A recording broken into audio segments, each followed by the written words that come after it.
సాయిబాబా ముస్లిం అంటారు కదా? తెలుగే, తెలుగు ముస్లిం అని ఎవరు ఆయన చెప్పలా.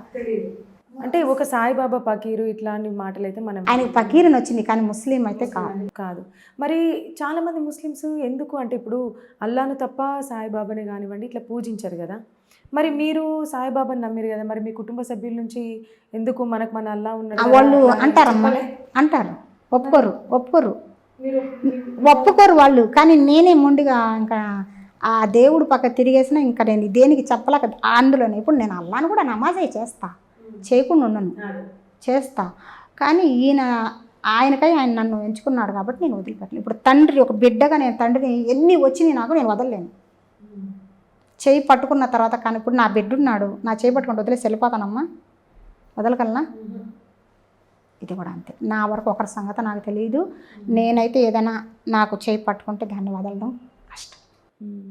100 మంది 100 అంటారు, కానీ నాకు రాత రాసేసాడు దేవుడు పైన. నువ్వు ఇట్లా ఉండాలని రాసినప్పుడు బ్రహ్మ రాసినప్పుడు, ఇప్పుడు బ్రహ్మ ఉన్నాడమ్మా, అందరికి వెనక నుంచి రాత రాస్తాడు. కానీ తన కూతురు కాడికి వచ్చేతలకి దేవుడు ఏమో ప్రేమ ఎక్కువై ముందు నుంచి రాశాడు రాత. అంటే నా కూతురు అందరికన్నా బాగుండాలి, నేను నా కూతుర్ని ఎలాగ సౌభాగ్యవతిగా చూడాలని రాశాడు. ఎవరు? విష్ణు, ఈశ్వరుడు, బ్రహ్మ. అవును. రాసినప్పుడు ఏమొచ్చింది? కనీసం దేవుళ్ళలోనే మనస్తత్వం కల్మషం ఉందని ముండరాత వచ్చింది వాళ్ళ కూతురికి. వెనక తిప్పి రాసినా ముందు తిప్పి రాసినా ముండరాతనే వచ్చింది. ఎవరు వాళ్ళ కూతురు? బ్రహ్మ కూతురు. బ్రహ్మ కూతురు ఎవరు? నాకు పేరు తెలీదు, నేను మర్చిపోతాను, చెప్పినాను కదా. రాస్తే ముందు రాత ముందు పెట్టి రాశాడు. ఆమెకు ముండమోపు రాతే వస్తుంది, అంటే భర్త చనిపోతే మా బొట్టు లేకున్నట్లు అట్టే వచ్చింది. దేవుడికే కల్మషం వచ్చేసింది అని చెప్పేసి ఎట్ట తిప్పినా రాత వచ్చింది. అప్పుడు ఏం చెప్పారు విష్ణు, ఈశ్వరుడు? నీ కన్న తల్లి కాళ్ళు చాసుకొని కూర్చున్నప్పుడు నువ్వు కాళ్ళు దాటుకొని పోతే అప్పుడు నువ్వు సుమంగళిగా అవుతావని చెప్పారు.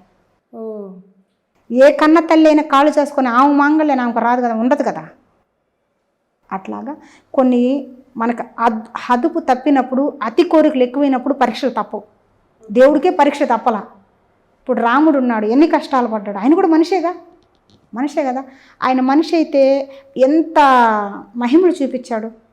ఆయన భక్తుడు ఆంజనేయ స్వామి ఎలా అయ్యాడు? ఆయన గుండెల్లో ఎందుకు పెట్టుకున్నాడు ఆంజనేయ స్వామి? ఆయన భక్తి, ఆయన మనస్తత్వం, మనిషి ఆయన కూడా. ఆయన అన్నీ నచ్చి ఇలాంటి దేవుడు దొరకడని ఇక్కడ పెట్టుకున్నాడు ఆయన ఆంజనేయ స్వామి ఎంత బలవంతుడు! కొండనే చేతిలో పెట్టుకుని పోయిన వాడికి ఎంత బలం ఉంటుంది ఆలోచించండి మీరు.